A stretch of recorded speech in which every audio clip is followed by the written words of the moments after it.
विपिन की तलवारबाजी की चमक के साथ आकाश में बिना किसी निशान के उड़ती हुई तेज शरद ऋतु की हवा की तरह थी। विपिन को मारने के लिए तैयार 7 प्रतिद्वंदी उसकी तलवारबाजी से चौंक गए। जैसे ही शरद ऋतु की हवा खत्म हुई, विपिन की आकृति ब्रह्मांड के भगवान महल से 7 प्रतिभाओं से पीछे दिखाई दी। उसकी रक्त पर्वत तलवार अभी भी दहाड़ रही थी। उन्नत रैंक 2 अद्वितीय कौशल शरद ऋतु पवन तलवारबाजी। विपिन ने सुनोडोजो के रास्ते में ये तलवारबाजी हासिल की। ये उसके द्वारा बनाई गई अशांति के मंत्र के समान था, लेकिन वास्तव में ये अधिक तेज और अधिक शक्तिशाली था।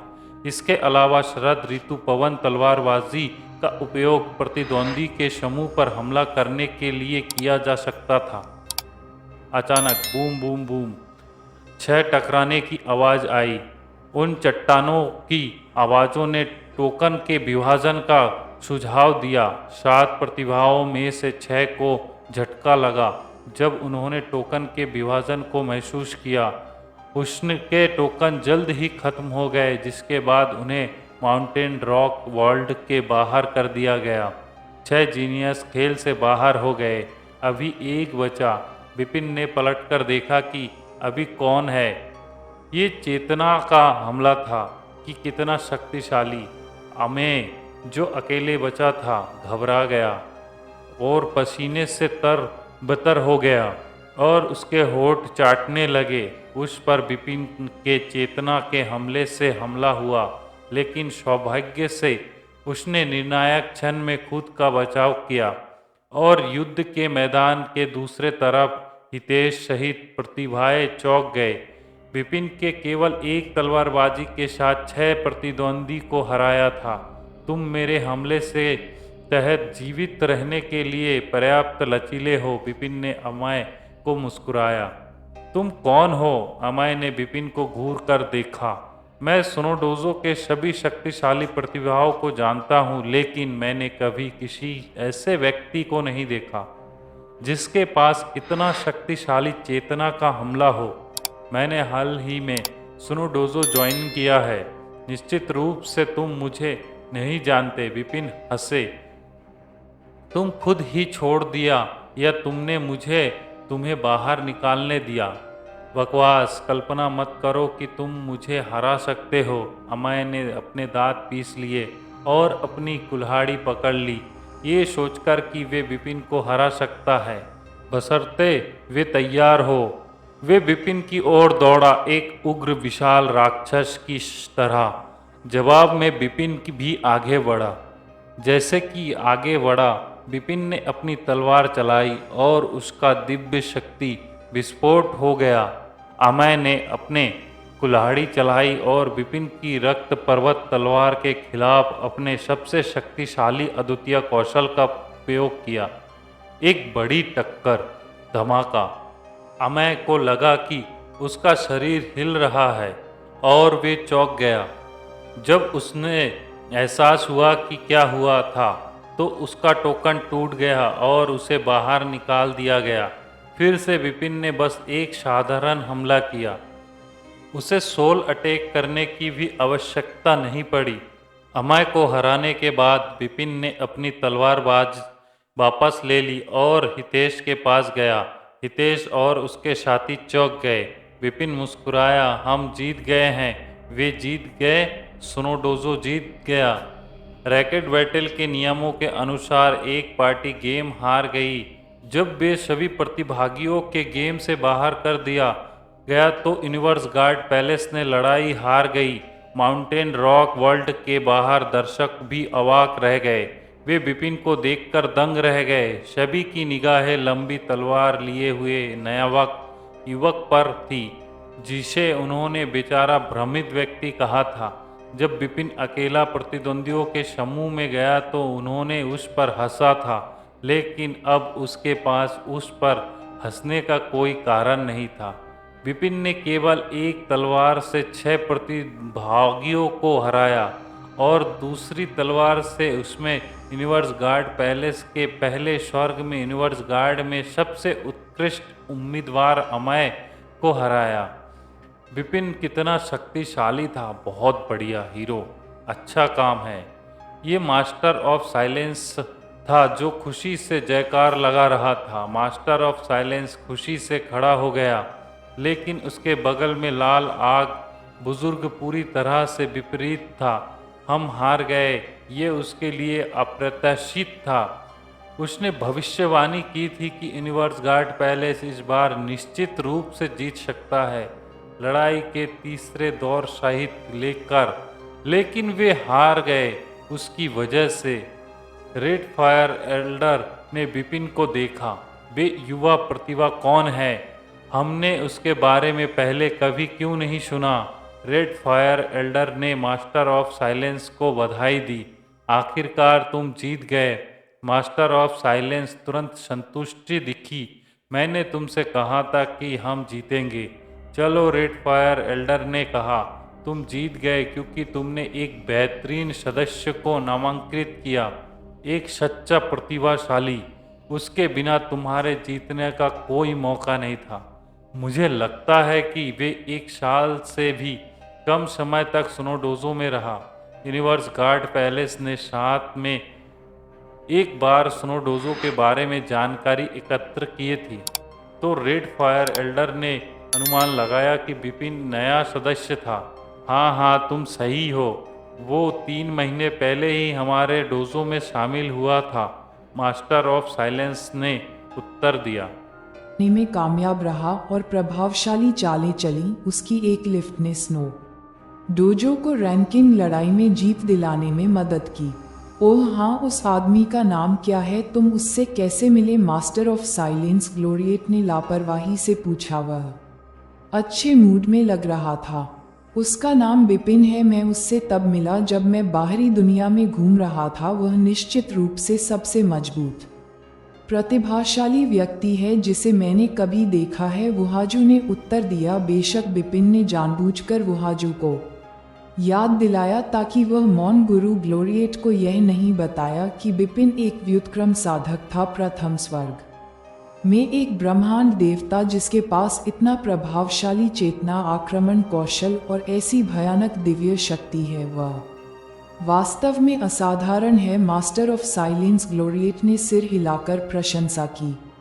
इससे पहले जब विपिन ने माउंटेन रॉक वर्ल्ड में कार्रवाई की थी, तो किसी और ने उसे उससे अधिक स्पष्ट रूप से नहीं देखा था। ऐसा प्रतिभाशाली, अगर हम स्नो डोजो उसका उचित पोषण करें तो उसकी उपलब्धि निश्चित रूप से धीरज से कम नहीं होगी, शायद उससे भी अधिक मजबूत। मास्टर ऑफ साइलेंस ग्लोरिएट मुस्कुराया। मास्टर विपिन, वह मुझे डर है कि वह स्नो डोजो में रहने का इरादा नहीं रखता था, वुहाजू ने कहा। ओह क्यों? मास्टर ऑफ साइलेंस ग्लोरिएट ने अपनी भौहें सिकोड़ी और पूछा। वुहाजू ने कुछ भी नहीं छिपाया और मास्टर ऑफ साइलेंस ग्लोरिएट को कहानी के बारे में संक्षेप में बताया।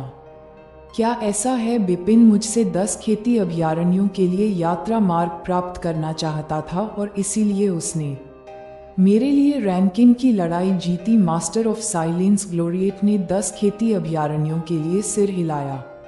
मैं एक बार कुछ समय के लिए एक अभयारण्य में रुका था। यह एक ऐसी जगह है जिसके लिए लोग तरसते हैं। विपिन में ऐसी प्रतिभा है, ये बहुत सामान्य है कि वह 10 खेती अभयारण्यों में जाना चाहता है। ये बहुत अफसोस की बात है। मास्टर ऑफ साइलेंस ग्लोरिएट ने निराशा में आह भरी। विपिन जैसे प्रतिभाशाली व्यक्ति के लिए वह निश्चित रूप से चाहता था कि विपिन यदि संभव हो तो स्नो डोजो में रहे। हालांकि वुहाजू ने कहा कि उसने पहले ही उसे एक बार आमंत्रित किया था और उसे सलाह दी थी। हालांकि विपिन ने अपना मन बना लिया था। मास्टर समरेंद्रा ने सुनहरे कपड़े पहने हुए डेकन के बीच खड़े होकर कहा, अगर विपिन ने केवल स्नो डोजो के लिए एक रैंकिंग लड़ाई जीती और वह उसके तुरंत बाद छोड़ने जा रहा है, तो हमें उसे तियान युआन मिस्ट्री लैंड में प्रवेश करने का कोटा देने की कोई आवश्यकता नहीं है। हम इसे स्नो डोजो में अन्य प्रतिभाओं को पूरी तरह से दे सकते हैं। वुहाजू का चेहरा अचानक गंभीर हो गया। विपिन का मुख्य लक्ष्य निश्चित रूप से 10 खेती अभयारण्यों के लिए यात्रा मार्ग के लिए था, हालांकि तियान युआन मिस्ट्री लैंड एक महान था मौका भी इसलिए। अगर वह मौका पा सके तो ये बहुत बढ़िया होगा। फिर समरेंद्र बिपिन के मूल रूप से जो कोटा था उसे दूसरे लोगों को देना चाहता था। तियान युना मिस्ट्री लैंड में प्रवेश करने का कोटा अभी भी उसके लिए होना चाहिए। मास्टर ऑफ साइलेंस ग्लोरिएट ने जवाब दिया कि उसने स्नो डोजो की ओर से रैंकिंग लड़ाई जीती है। माना जाता है कि उसे कुछ लाभ मिलना चाहिए। ये केवल तियान युआन मिस्ट्री लैंड के लिए एक कोटा है। हम स्नो डोजो में इतने कंजूस नहीं हैं जैसा कि मास्टर ऑफ साइलेंस ग्लोरिएट ने आदेश दिया था। समरेंद्र ने स्वाभाविक रूप से उसके खिलाफ जाने की हिम्मत नहीं की। किंग, तुम बाकी मामले का ख्याल रखना, मास्टर ऑफ साइलेंस ग्लोरिएट ने निर्देश दिया। निश्चित रूप से पहले उपयाजक मास्टर किंग ने सिर हिलाया। मैं पहले लौटूंगा वहाजू, उस आदमी को बाद में मुझसे मिलने के लिए लाओ। फिर मास्टर ऑफ साइलेंस ग्लोरिएट स्टैंड पर पतली हवा में गायब हो गया। रैंकिंग लड़ाई समाप्त हो गई थी। परिणाम सामने आने के बाद प्रशिक्षण क्षेत्र के विशेषज्ञ धीरे धीरे तितर बितर हो गए। माउंटेन रॉक वर्ल्ड के लोग प्रशिक्षण क्षेत्र के बीच से बाहर आ गए। खैर, यूनिवर्स गॉड पैलेस से कई प्रतिभाशाली लोग इकट्ठे हुए और वे शर्मिंदा दिखे। उनकी निगाहें विपरीत दिशा में एक आकृति पर टिकी हुई थी। बिपिन, यह वही है। उसने हमारे सभी 7 प्रतिभाशाली लोगों को एक साथ हरा दिया, यहाँ तक कि मैं भी उसके प्रहार का विरोध नहीं कर सका। बिपिन, मुझे आश्चर्य है कि वह कहाँ से आया। यूनिवर्स गॉड पैलेस के प्रतिभाशाली लोगों ने आपस में चर्चा की। रैंकिंग लड़ाई शुरू होने से पहले वे अपने प्रतिद्वंद्वी के प्रतिभाशाली लोगों पर अधिक ध्यान देंगे। उदाहरण के लिए, उनके शीर्ष प्रतिनिधि हितेश वह व्यक्ति था जिस पर उन्होंने ध्यान केंद्रित किया। हालांकि बिपिन वह लगभग 3 महीने के लिए स्नो डोजो में शामिल हुआ और उन 3 महीनों के दौरान वह बेहद कम प्रोफाइल वाला था। स्नो डोजो में कोई भी उसकी असली शक्ति को नहीं जानता था, इसलिए यूनिवर्स गॉड पैलेस को भी स्वाभाविक रूप से पता नहीं होगा। उन्हें कभी उम्मीद नहीं थी कि स्नो डोजो में सबसे डरावना प्रतिभाशाली व्यक्ति हितेश नहीं बल्कि बिपिन नाम का यह व्यक्ति था। वह बहुत शक्तिशाली है। अमे वहां खड़ा था और बिपिन को भी देख रहा था। वह परेशान था। उसे स्पष्ट रूप से याद था कि कैसे बिपिन ने उसे माउंटेन रॉक वर्ल्ड में एक ही वार में मार दिया था। उसने सोचा था कि बिपिन केवल चेतना हमलों के साथ अच्छा था, लेकिन उसने कभी नहीं सोचा था कि उसकी दिव्य शक्ति विस्फोट इतना भयानक होगा। उसे अन्यायपूर्ण तरीके से नहीं हराया गया था। उनके बीच बहुत बड़ा अंतर था।